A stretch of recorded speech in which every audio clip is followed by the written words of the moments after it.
விஜய் அவர்கள் காலி பெருங்காய டப்பா அப்படின்ற மாதிரி சொல்லியிருக்காரு. திரு சேகர் பாபு அவர்களுக்கு இன்னும் அரசியல் தெரியலன்னு தான் பார்க்கணும். கட்ட பஞ்சாயத்து ரவுடித்தனம் தான் பண்ணிட்டு இருப்பாரு எல்லாத்துலேயுமே.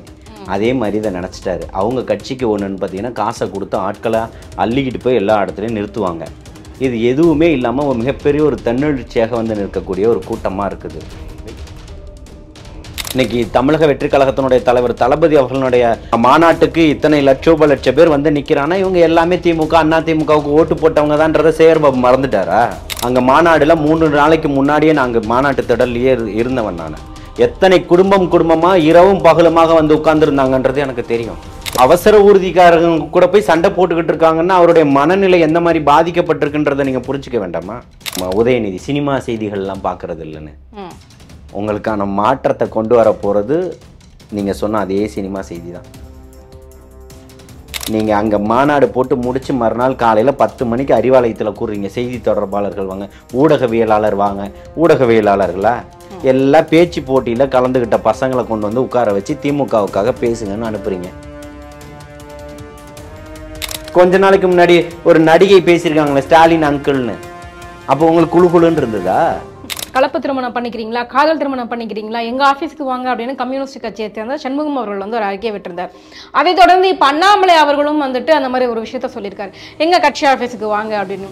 சாதாரணமா கூட சேர்ந்து சுத்துற பையன் பண்ணி வச்சிருவானே காதல் திருமணம்.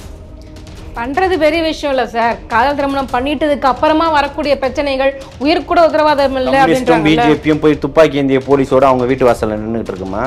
தூங்கும் போது தலைக்கு நேரா? வெளிநாட்டுக்கு போறதுக்காக ஷாப்பிங் போறாரு முதல்வர். இதுக்கெல்லாம் எங்க இருந்து நேரம் இருக்கு?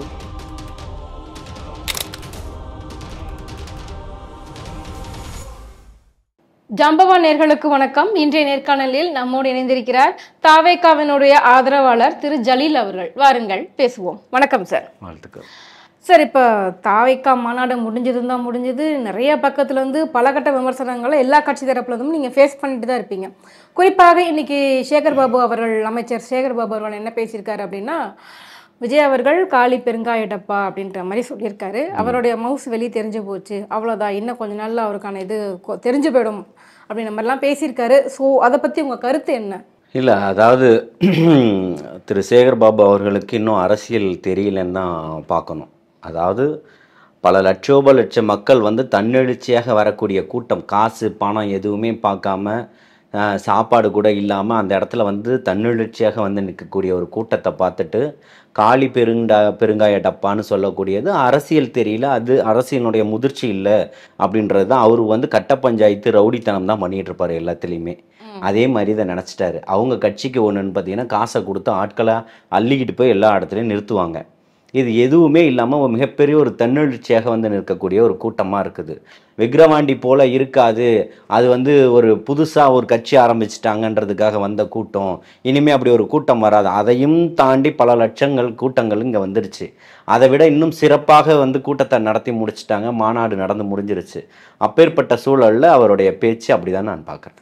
இல்ல, அவர் வந்து சும்மா கட்ட பஞ்சாயத்து பண்ணிட்டு இருக்காருன்னு புத்தம்பதுவோ சொல்ல முடியாது. இல்ல, ஒரு அறநிலையத்துறை அமைச்சராக இருந்து எத்தனை நிலங்களை மீட்டு எடுத்திருக்கிறாரு, எத்தனை கோவில் கும்பாபிஷேகம் நடந்திருக்கு, எத்தனை கோவில்ல வந்து புனரமைச்சிருக்காங்க. அது அவருடைய அமைச்சரனுடைய வேலை. அது என்ன போகும்போது தர்மகாரியமா அவர் பண்ணிட்டு இருக்காரா? அமைச்சரனுடைய வேலையை பார்த்துக்கிட்டு இருக்கிறாரு. புரியுதுங்களா? அமைச்சரனுடைய வேலையை பார்க்கணும். தூய்மை பணியாளர்கள் பிரச்சனையில் என்ன பண்ணாரு? கொளத்தூர் தனசேகரன்ற ஒருத்தரை மிரட்டினாரு. எதன் ஆதாரத்தில், எந்த அடிப்படையில் மிரட்டினாரு? தமிழக வெற்றி கழகத்துக்கு வரக்கூடிய சகோதரர்கள் வடசென்னையில் இருக்கக்கூடிய அத்தனை அவ்வளோ பெருமே மிரட்டிக்கிட்டு இருந்தாரு. எதை வச்சு மிரட்டினாரு? நீங்கள் மிரட்டினதுனால நின்றுச்சா? பேனர் கட்டக்கூடாதுன்னு சொன்னீங்களே அதனால நின்றுச்சா? போஸ்டர் ஒட்டக்கூடாதுன்னு கிழிச்சிங்களே காவல்துறையும் தூய்மை பணியாளர்களையும் மாநகராட்சி ஊழியர்களையும் வச்சு, அதனால குறைச்சிட்டிங்களா கூட்டத்தை? வண்டிகள் வாகன வசதிகள் ரெடி பண்ணதை வந்து டிராவல்ஸ் அதிபர்களை மிரட்டி, ஓனர்களை மிரட்டி, வண்டி வச்சிருக்கக்கூடிய டிரைவர்களை மிரட்டி தடுத்து நிறுத்தினீங்களா, அதனால கூட்டத்தை கம்மி பண்ணிட்டீங்களா? எதை வச்சு உங்களால் கட்டமைக்க முடிஞ்சிச்சு? நீங்கள் ஃபெயிலியர். புரியுதுங்களா? காலியாக போகிறது யாருன்றது தெரியும். இன்னைக்கு தமிழக வெற்றி கழகத்தினுடைய தலைவர் தளபதி அவர்களுடைய அவர்களுடைய மாநாட்டுக்கு இத்தனை லட்ச பேர் வந்து நிற்கிறான்னா இவங்க எல்லாமே திமுக அண்ணா திமுகவுக்கு ஓட்டு போட்டவங்க தான்றதை சேகர் பாபு மறந்துட்டாரா? அப்போ உங்களுக்கு என்ன அரசியல் புரிதல் இருக்கு? காலியானது எங்க? இந்த டப்பா தான் காலியாயிருக்கு. நாங்கள் இப்போ இவர் வரும்போதே இப்போ இருக்கக்கூடிய படத்தில் நடிக்க மாட்டேன்னு சொன்னவொடனே எல்லா ஜூனியர் ஆர்டிஸ்ட்டும் கொண்டு வந்து நிறுத்தி அப்படியே நிறுத்தியிருந்தாலும் அவர்கள் ஏதோ ஒரு கட்சிக்கு வாக்களித்தவர்களாக தான் இருப்பாங்க. மாற்றம் இருக்கா? இதுல இன்னொரு விஷயம், விஜய்க்கு கூடின கூட்டங்கள்லாம் பாத்தீங்க அப்படின்னா முதல் நிலை வாக்காளர்கள் ஃபர்ஸ்ட் ஓட்டு போட போறோம், விஜய் ரசிகர்களாக இருந்தவங்க, மேடை ஏறி விஜய் கூட்ட வந்து அவார்டு வாங்கினவங்க, எஜுகேஷன் அவார்டு வாங்கினவங்க. ஸோ இவர்கள் தான் அதிகமாக இருக்கிறது, இளைஞர்களை மட்டும்தான் அவர் வந்து குறி வச்சுக்கிட்டு இருக்காரு அப்படின்றாங்களே. ஒவ்வொரு இளைஞர்களுடைய வீட்லயும் அவங்களுடைய தாய் தகப்பன் கூட பிறந்தவங்க நண்பர்கள் எல்லாருமே இருக்காங்க. புரியுதுங்களா? அத்தனை பேருமே வாக்களிக்கிறதுக்கு தயாராக இருக்கிறாங்க. பொதுஜன மக்கள் இன்னைக்கு அதிகமாக ஆர்வம் காட்டுறாங்க. அங்க மாநாடுல 3 நாளைக்கு முன்னாடியே நாங்க மாநாட்டு திடல்லையே இருந்தவன் நான். எத்தனை குடும்பமா இரவும் பகலுமாக வந்து உட்கார்ந்துருந்தாங்கன்றது எனக்கு தெரியும். இதெல்லாம் காசு கொடுத்து கூட்டின கூட்டம் அல்ல. நீங்க நடத்தக்கூடிய திமுக மாநாடுக்கு அந்த நேரத்துக்கு வருவாங்க, அந்த நேரத்துல கூட்டிட்டு போயிடுவீங்க. இங்க யாருக்கும் மாநாட்டு திடலை மட்டும்தானே அவர் ரெடி பண்ணி வச்சிருந்தாரு. வரக்கூடியவர்களுக்கு தண்ணி வசதியும் பாத்ரூம் வசதிகளை தானே ரெடி பண்ணி வச்சிருந்தாரு. மிச்ச கூட்டங்கள் அனைத்துமே தன்னெழுச்சியாக வந்த கூட்டம் தானே. குடும்பமா வந்தாங்கன்னு சொன்னீங்களா? அந்த யாராவது ஒருத்தங்கிட்ட பேசுனீங்களா? என்ன அவங்களோட ஃபீட்பேக் என்னவா இருந்தது? ஏன் இவ்வளவு ஆர்வமா கலந்துக்கிட்டாங்க? ஏதாவது சொன்னாங்களா அவங்க கிட்ட? அதாவது மதுரையில இருந்து கிட்டத்தட்ட ஒரு அந்த மாநாட்டு திடல்ல இருந்து ஒரு 16 கிலோமீட்டருக்கு அந்த பக்கம் இருந்து ஒரு குடும்பம் வந்து நிக்கிறாங்க. அந்த அம்மா நிற்கிறாங்க, கூட 2 மகள்கள் நிற்கிறாங்க, ஒரு பையன் நிற்கிறேன். அப்போ கேட்குறேன், என்னம்மா இந்த நேரம் காலையில் 4 மணிக்கு என்னம்மா இங்கே நின்றுட்டு இருக்கீங்க அப்படின்னு சொல்லிட்டு, இல்லைண்ணே இந்த மாதிரி மாநாடை பார்க்கறதுக்காக நாங்கள் வந்திருக்கோம் அப்படின்னு. மாநாடு நாளைக்கு மாலையில் தானமாக நடக்க போகுது. நீங்கள் இப்போ நாங்கள் இன்னைக்கு ராத்திரி வந்தோம், அதாவது இரவு வந்திருக்காங்க, விடிஞ்சிருச்சு. அப்போ 16 கிலோமீட்டர்ல இருந்து வந்திருக்கீங்களே, ஏன் உட்கார வேண்டியதானே? இல்லை நாங்கள் பார்க்கறதுக்காக வந்தோம் அப்படின்னு சொல்லிட்டு ஒரு விஷயமா சொல்றாங்க. கடந்த காலங்களில் யாருக்கு வாக்களித்தோம், இப்போ ஏன் வாக்களிக்க கூடாது அவர்களுக்குன்னு நினைக்கிறோம், இந்த மாற்றம் வேணும்னு நினைக்கிறோம். மாநாடுக்குன்னா மாநாடுக்கு தானே வந்து நிற்கணும், எதுக்கு முந்தின நாளே அவர்கள் வந்து நிற்கணும்? அப்போ கேட்குறேன், தனியாக எப்படிமா? இல்லை எங்கள் கணவர் வந்திருக்காரு, தண்ணி வாங்குறதுக்காக போயிருக்காரு. ஏமான்னு சொல்லிட்டு அப்போ இங்கே இருக்கக்கூடிய பாதுகாவலர்களை கூப்பிட்டு அவங்களுக்கு தண்ணி கொடுக்க சொன்னோம். தண்ணி கொடுத்த உடனே, ஆனால் நாங்கள் இங்கேயே இருந்துக்கிறோம், மாநாடு முடிஞ்ச உடனே போகிறோன்னு. ஏம்மா இது அடிக்கக்கூடிய வெயிலில் நீங்கள் எப்படி இருப்பீங்கன்னு சொன்னதுக்கப்புறம் அவங்க காலையில் வரைக்கும் 10 மணி வரைக்கும் அந்த இடத்துல இருந்துட்டு பக்கத்தில் ரூம் போட்டு, அந்த 16 கிலோமீட்டர் கூட அவங்க வீட்டுக்கு போகலை, ரூம் போட்டு திருப்பி மாநாடுக்கு வந்துட்டாங்க திடலுக்கு. இது ஒரு குடும்பத்தினுடைய நிலை. சரிங்களா? அவ்வளோ ஆர்வமாக வந்து நிற்கிறாங்க. நான் ஒரு 100 குடும்பத்திட்ட பேசினேன்னு சொல்லி சும்மா வாய் இருக்குன்றத பேசுறதுக்கானவன் அல்ல. நான் இருக்கக்கூடிய நிதர்சனம் எதுவோ அதை சொல்லிக்கிட்டு இருக்கோம். மக்களுக்கு இன்னைக்கு தெளிவாக ஒரு முடிவு எடுத்துட்டாங்க. அந்த தெளிவில் வந்து தலைவர் தளபதி அவர்கள் தான் இன்னைக்கு 2026 இந்த கட்டமைப்பை உருவாக்கிட்டாரு. அந்த ஆட்சி மாற்றத்திற்கான ஒரு ஆட்சி மாற்றம்னு சொல்லக்கூடிய இன்னைக்கு இருக்கக்கூடிய ஒரே தகுதி படைத்தவர் தலைவர் தளபதி மட்டும்தான்றத முடிவு பண்ணிட்டான். தளபதியினுடைய வருகைக்காக இத்தனை லட்சோப மக்கள் இன்னைக்கு காத்து கிடக்குறான். இன்னைக்கு 1 கோடிக்கு மேற்பட்ட உறுப்பினருங்க இருக்காங்க. அப்ப இதையெல்லாம் வச்சுட்டு காலி டப்பா பெருங்காய டப்பான்னு எனக்கு கதை சொல்லிட்டு இருக்காரா? இப்போ நான் போன மாநாடுக்கு என் வீட்டில் கிட்டத்தட்ட ஒரு 34 பேர் இருக்கும். என் அண்ணன் தம்பி அக்கா தங்கச்சி குடும்பங்கள் எல்லாமே. இந்த 34 பேர் யாருக்கு ஓட்டு போடுவோம்? அவருக்கு தான் ஓட்டு போடுவோம். கடந்த காலங்களில் யாருக்கு ஓட்டு போட்டோம்? இந்த விடியாத அரசுக்கு தான் ஓட்டு போட்டோம். அப்போ இப்போ மாறுது இல்லை. நான் ஒருத்தன் போனாலும் இங்கே அவ்வளோ பேர் இருக்காங்க. இதை தாண்டி மாநாட்டுக்குள்ள வந்தா இவ்வளவு நெருக்கடிகள் இருக்கும்னு வீட்டில் உட்காந்து எத்தனை லட்சம் பேர் பார்த்துருக்காங்க, டிவிலையும் அதுலேயுமே. அன்று இரவு ஏர்போர்ட்டுக்கு வர அப்பவுமே அதே தான் ஓடிக்கிட்டு இருக்கு. அங்க இருக்கக்கூடிய கடைகள்ல இருக்கக்கூடிய பசங்க அதே மாநாடு பேச்சை தான் கேட்டுக்கிட்டு இருக்காங்க தொடர்ச்சியா. யாரும் நிராகரிக்கலையே. அப்ப இந்த கூட்டங்கள் அத்தனையும் எங்க இருந்த கூட்டங்கள்? திமுக அண்ணா திமுகவில் இருந்த கூட்டம் தானே. அப்ப காலி ஆயிடுச்சுன்னா யாரு காலி ஆயிடுச்சு? பயம் வந்துருச்சு. லிட்டரலா 2 பேத்துக்கும் பயம். முதல் மாநாட்டிலேயே அவர்களுக்கான பயம் வந்துருச்சுன்றது அப்பத்துல இருந்தே நான் பேசிட்டு தான் இருக்கேன். முதல் மாநாடு அவருடைய மாநாடு முடிஞ்ச உடனே 2026க்கான அரசியல் தூக்கத்தை கலைத்து விட்டார் தலைவர் தளபதின்னு சொல்லி நான் பேசிட்டேன். இவர்களுடைய தூக்கம் கலைஞ்சு 1 வருஷத்துக்கு மேலேயாச்சு. இது என்ன அப்படின்னா, ஃபர்ஸ்ட் முறையா எலெக்ஷன் சந்திக்க போறாரு, ஃபர்ஸ்ட் எழுதுற அட்டம்ப்ட்லயே வந்து பாஸ் பண்ணிடுவாரா? பாஸ் பண்ண என்ன தப்பு இருக்கு? மக்களுக்கு இன்னைக்கு தேவை இருக்குல்ல. இத்தனை ஆண்டு காலமும் உங்களால பண்ண முடியல. நீங்க கேட்கிற கேள்விக்கே நானும் வரேன், அதே சார்ந்தே வரேன். இத்தனை முறை நீங்க முதல்வரா இருந்தீங்க, திமுக இத்தனை முறை ஆட்சியில் இருந்தது, என்ன ஏன் பண்ணல? இவ்வளவு பிரச்சனைகளை ஏன் பண்ணல? நீட் இன்னைக்கு உள்ளதா? 15 வருஷத்துக்கு முன்னாடில இருந்து ஒரு போராட்டங்கள் நடந்துகிட்டு ஒரு இருக்குது. வார்டு மெம்பரா கூட இல்ல, ஒரு கவுன்சிலரா கூட, ஒரு எம்எல்ஏவா கூட இல்ல, எந்த எலெக்ஷன்லயுமே போட்டியும் போடல. ஜஸ்ட் ஃபேஸ் வேல்யூ மட்டுமே வச்சுக்கிட்டு 2026ல நான் சிஎம் கேண்டிடேட்னு சொல்லி ஃபேஸ் வேல்யூவை மட்டுமே தலைவர் தளபதியினுடைய தம்பிகள்னு சொல்லி 145 பேர் ஜெயிச்சிருக்கான். கொடி இல்லை, கட்சி பேர் இல்லை, தலைவர் தளபதி அவர்களுடைய அறிக்கை இல்லை, இவங்களுக்கு ஓட்டு போடுங்கன்னு யாரும் சொல்லலை. அப்படி ஊராட்சி மன்றம் நகரமன்ற உறுப்பினர்கள்லாம் இன்னைக்கு 145 பேர் இருக்கான். எப்படி தேர்ந்தெடுத்தாங்க? போட்டி போட்டதே அவ்வளோ, அன்னும் கூட ஒரு 10 பேர் இருப்பாங்க, அதில் இவ்வளோ பேர் ஜெயிச்சிருக்காங்க.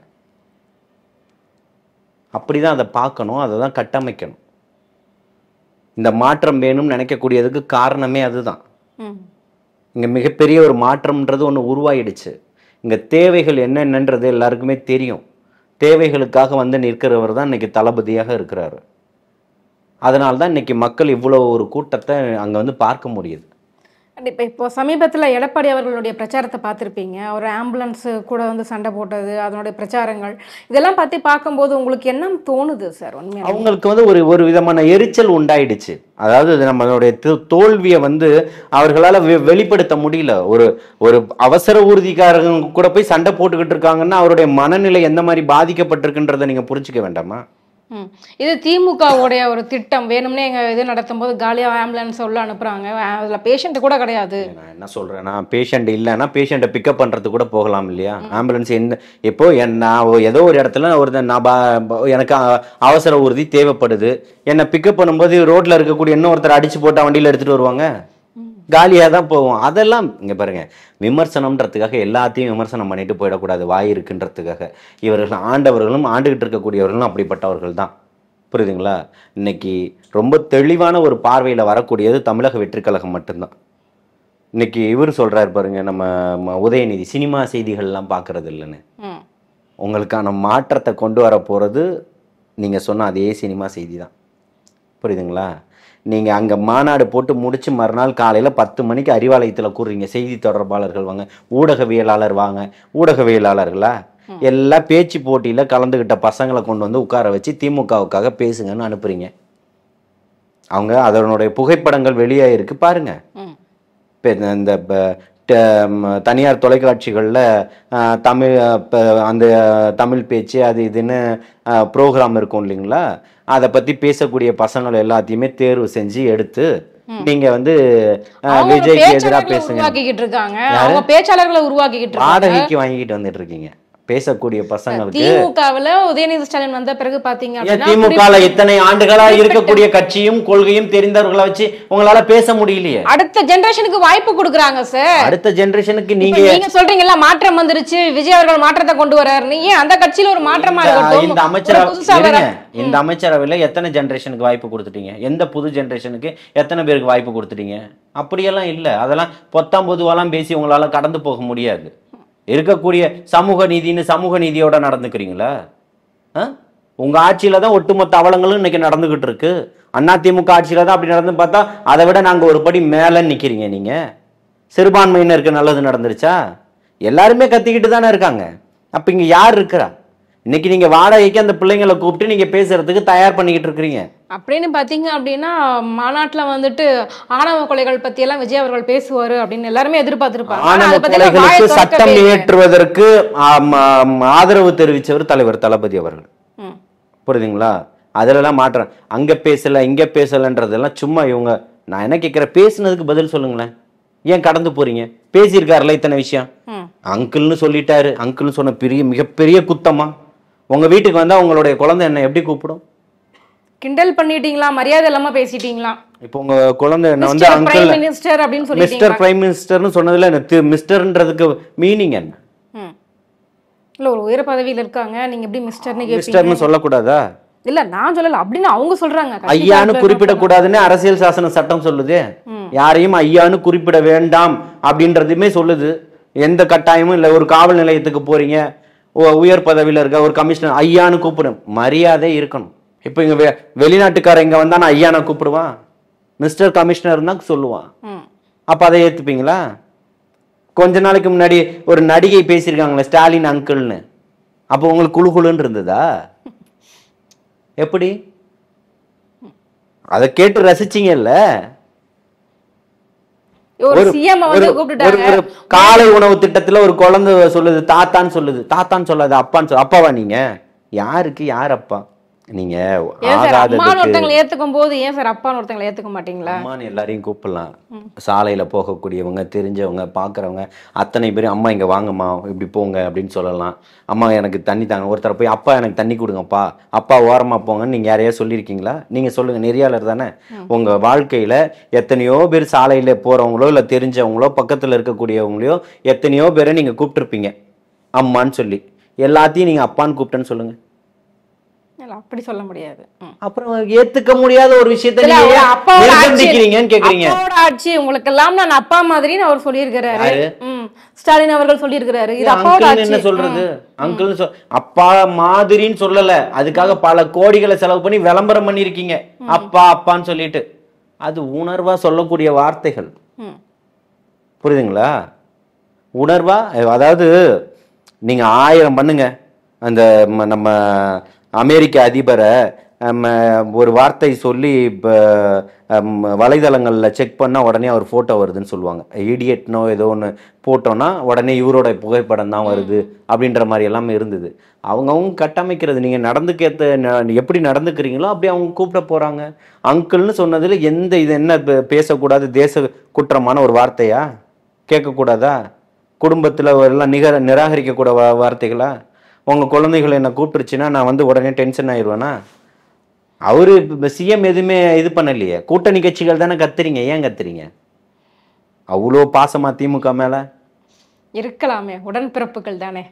கூட்டணி கட்சிகளுக்கு சொல்றேன், உடன்பிறப்புகள் தானே சார். இல்ல நான் என்ன கேட்கிறேன்னா, மத்ததுக்கு ஏன் கத்தல? தூய்மை பணியாளர்கள் விஷயத்துல ஏன் இவ்வளவு குரல் கொடுக்கல? அங்கிள்னு சொல்லிட்டாரு, அங்கிள் சொல்லிட்டாரு. முதல்ல கத்துறது பாத்தீங்கன்னா பிஜேபி தான் கத்திக்கிட்டு இருக்கு. இப்ப புரியுதா உங்களுக்கு? பூனைக்குட்டி எங்க இருக்குதுன்னு சொல்லிட்டு பிரைம் மினிஸ்டர் பேசிட்டாரு, முதல்வரை பேசிட்டாராம். இதில் இப்போ சமீபத்தில் பார்த்தீங்க அப்படின்னா ஆணவ கொலைகளுக்கு அடுத்தது எங்கள் ஆஃபீஸுக்கு வாங்க, நீங்கள் கலப்பு திருமணம் பண்ணிக்கிறீங்களா, காதல் திருமணம் பண்ணிக்கிறீங்களா, எங்கள் ஆஃபீஸுக்கு வாங்க அப்படின்னு கம்யூனிஸ்ட் கட்சியை சேர்ந்த சண்முகம் அவர்கள் வந்து ஒரு அறிக்கையை விட்டிருந்தார். அதை தொடர்ந்து இப்போ அண்ணாமலை அவர்களும் வந்துட்டு அந்த மாதிரி ஒரு விஷயத்த சொல்லியிருக்காரு, எங்கள் கட்சி ஆஃபீஸுக்கு வாங்க அப்படின்னு.